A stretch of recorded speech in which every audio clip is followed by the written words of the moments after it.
Hi celebrities, இன்றைக்கி நம்ம சேனலில் பாசிப்பயிரும் பீக்கங்காயும் சேர்த்து ஒரு குழம்பு எப்படி செய்கிறது தான் பார்க்க போகிறோங்க. பாசிப்பயிரும் பீக்கங்காயும் எப்போவுமே ஒரு அல்டிமேட் காம்போங்க. இது ரெண்டும் சேர்ந்து செய்யும்போது டேஸ்ட் ரொம்ப நல்லா இருக்கும். அந்த குழம்பு எப்படி செய்கிறதுன்னு பார்க்கலாம் வாங்க.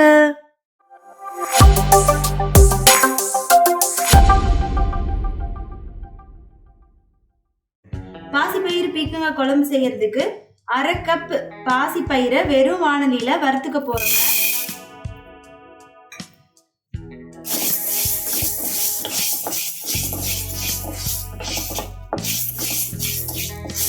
பாசி பருப்பு போட்டும் செய்யலாம். ஆனால் பாசி பயிரை இந்த மாதிரி நல்லா வறுத்துட்டு மிக்சியில் 1-2 உடைச்சி அந்த தோலெல்லாம் புடைச்சிட்டு அதுக்கப்புறம் அந்த பருப்பை வச்சு இந்த குழம்பு செய்யும்போது இந்த குழம்பு ரொம்ப டேஸ்டாக இருக்கும்.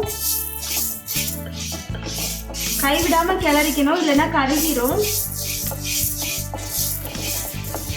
இந்த பயிரோட கலர் பச்சை கலர்ல இருந்து கொஞ்சம் ப்ரௌனிஷாக மாறுற வரைக்கும் வறுத்துக்கணும்.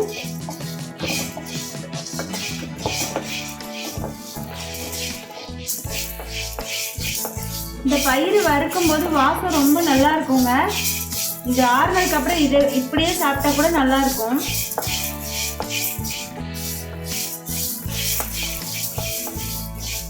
இப்போ இது எல்லாமே நல்லா வறுபட்டுருச்சு. இப்போ இதை நான் ஆற வச்சுட்டு மிக்சியில் 1-2 அடிச்சுக்க போகிறேன். மிக்சி ஜாரில் ஒரு 2 தடவை வைப்பர் மோடில் போட்டு உடைச்சிட்டிங்கன்னா இந்த மாதிரி உடஞ்சிரும். இப்போ இதை நம்ம புடைச்சிக்கலாம்.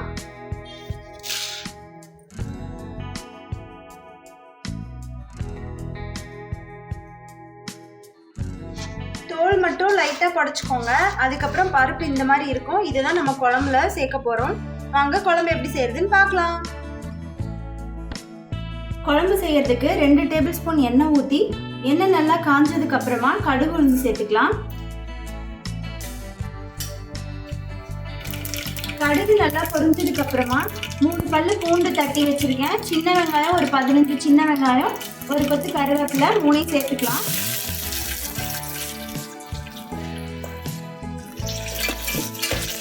பூண்டை தட்டி போட்டுக்கோங்க.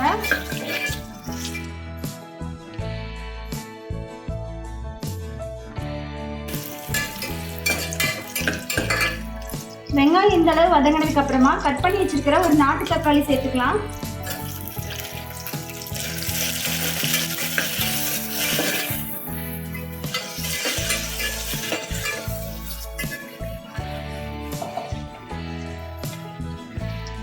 டீஸ்பூன் மஞ்சத்தூள் சேர்த்துக்கலாம். மஞ்சத்தூள் சேர்த்துட்டு வதக்கும் போது தக்காளி சீக்கிரமே வதங்கிடும்.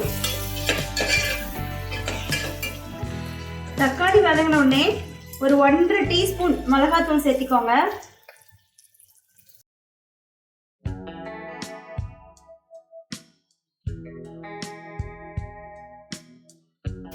இப்போ 1/4 கிலோ பீக்கங்காய் கட் பண்ணி வச்சிருக்கேன், சேர்த்துக்கிறேன்.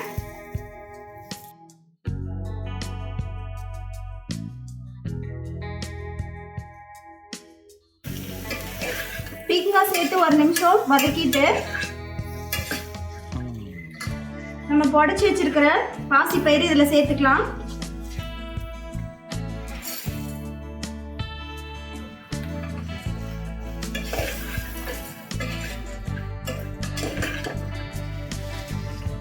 இப்ப இந்த குழம்புக்கு தேவையான அளவு உப்பு சேர்த்துக்கலாம். இப்ப தண்ணி சேர்த்துக்கலாம்.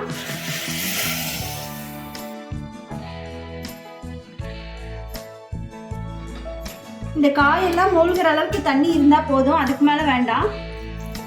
இந்த அளவு தண்ணி இருந்தா போதும். இப்போ நம்ம மூடி போட்டு ஒரு 4-5 சவுண்ட்ஸ் விசில் விட போறோம். குழம்பு எப்படி இருக்குன்னு பார்க்கலாம் வாங்க.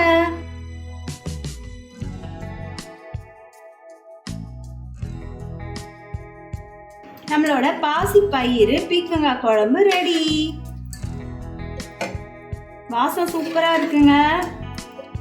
இந்த மாதிரி தான் இருக்கும். நமக்கு வேணும்னா கரண்டியில ஒரு கலக்கு இப்படி கலக்கிக்கலாம். எங்க அம்மா செஞ்ச குழம்பு எப்படி இருக்குன்னு சொல்லி டேஸ்ட் பண்ணி சொல்றேன்.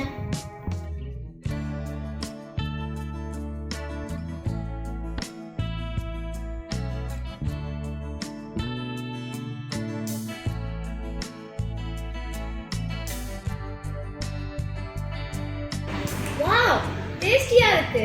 இந்த குழம்பு நீங்களும் ட்ரை பண்ணி எப்படி இருக்குன்னு சொல்லி கமெண்ட்ஸ்ல சொல்லுங்க. வீடியோ பிடிச்சிருந்தா லைக் பண்ணுங்க, ஃப்ரெண்ட்ஸ் அண்ட் ஃபேமிலிக்கு ஷேர் பண்ணுங்க. மறக்காம எங்க சேனலை சப்ஸ்கிரைப் பண்ணி எங்களை சப்போர்ட் பண்ணுங்க. By celebrities. பாய்.